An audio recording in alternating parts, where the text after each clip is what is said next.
In the time when the aurora danced with the spirits of our ancestors, the people gathered to hear the old wisdom made new. The little boy asked the Noidi, "Tell us about the Stállu. We hear his heavy steps in the mountains, but we do not know his face. You may think that Stállu is an old story of a dumb giant that roared in the forests and on the tundra. But he is present.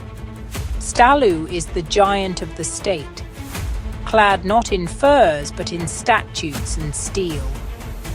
He comes to you with sacks of silver and gold, promising wealth. Yet he is a stranger to the earth he walks upon. He is the intruder who builds his house upon your pasture.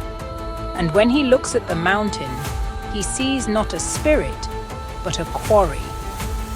He is strong, verily, with the strength of iron and the weight of armies. But he is blind. He possesses the power to crush the stone, but he lacks the wit to hear the wind. Do not fear his strength, for the strong are often brittle. Fear instead that you forget how to outwit him. For the Stállu can only be defeated by the mind that knows the land." Is Stállu alone? No, he is not.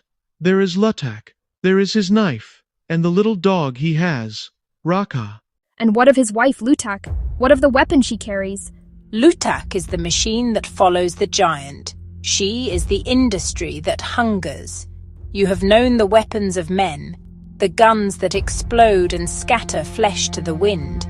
But Luttak carries a weapon more terrible, for it is the weapon of implosion. She bears the iron tube, the straw of the technocrat. She does not strike you down with fire. She plants her iron straw into the heart of the tundra. She sucks the silence from the holy places. She sucks the future from the herds.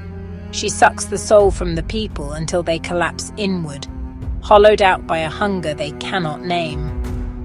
Beware the iron straw, for it brings the implosion of the world you know. But we have fought him. When the giant stumbled, he begged me to take his own knife and finish him. Was this not a victory? It was a trap, my son.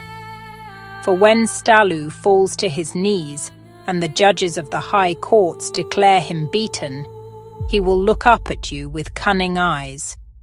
He will offer you his own knife, the knife of his laws, his courts, his rights. "Strike me," he will whisper. "Use my own justice against me. But listen to the wisdom of your ancestors. If you stab the Stállu with his own knife, he does not die.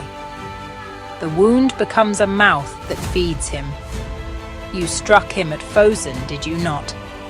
You held the Supreme Court's blade against his throat, and yet the turbines spin. Use not the giant's knife, for it heals the beast it strikes. Use your own. Use the knife of your presence, your bodies blocking the road, your voice that speaks a law older than his iron." But surely there is peace. We have seen a small dog with the giant, a creature that seems gentle. It comes to lick the blood from the snow. This is the greatest danger of all. For the giant walks with a little dog, and its name is reconciliation. When Stállu lies defeated, bleeding from the truth you have spoken, the dog comes. It is small and cute, and it speaks of healing. It calls itself a commission. It writes reports that say, "We have sinned," and in saying so, it washes the giant clean.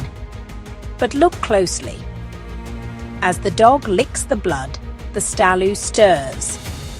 The color returns to his cheeks, his muscles knot with new strength. You cannot have peace with the giant while the dog still lives.